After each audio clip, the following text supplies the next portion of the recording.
You've heard of the Christmas cat. That cat was so huge, people knew not where he came or where he went. He opened his glowing eyes wide. It took a really brave person to look at them. His whiskers sharp as needles, the tall curve of its bent back, and claws of his hairy paws were a terrible sight. He waved his strong tail. He leapt and he scratched and hissed, and was either up in the valley or out by the shore.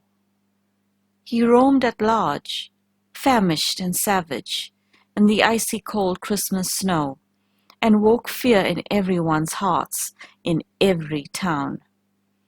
If there was a pitiful meow outside, the bad luck was immediately certain, for everyone knew that he hunted humans and did not want mice.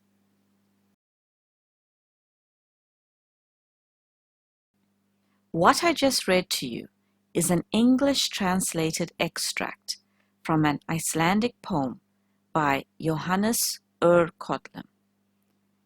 It's a myth about one of Iceland's most famous supernatural creatures, the Jólakötturinn, or the Yule Cat as it is more commonly known.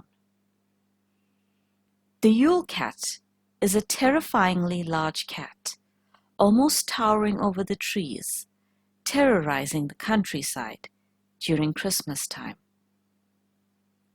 On Christmas night, it will peer in through the windows to see what kids have gotten for presents. If they do not have any brand new clothes to wear, they will be eaten by the Yule Cat. If new clothes are among their new possessions, however, the giant kitty will just move along. Now, there's no consensus as to where this mythical feline came from. Some say this folklore originated back in the Middle Ages, whereas others mention the earliest written accounts coming from the 19th century. Whatever its origins, many agree that this myth served as an incentive for children to finish their chores quickly. In Icelandic tradition, children will only receive new clothes for Christmas once all the housework is done. Also, back in the old days, people would sew and knit their own clothes, and of course the children would have to help. If they were lazy or worked too slowly, their clothes would not be ready in time, so this encouraged them to be more productive. The Yule Cat is not a lone figure in Icelandic mythology, however.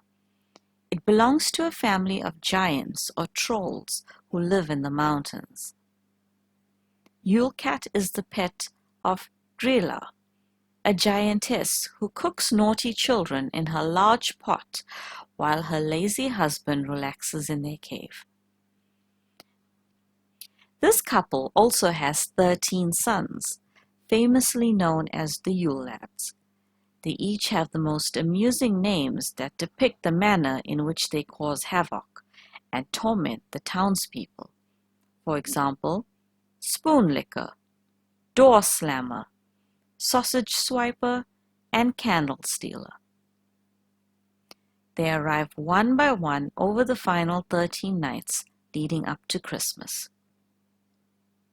The stories of the Yule Cat, the lads, and their gigantic parents seem to have pacified over the years in an attempt to appear less scary and more benevolent.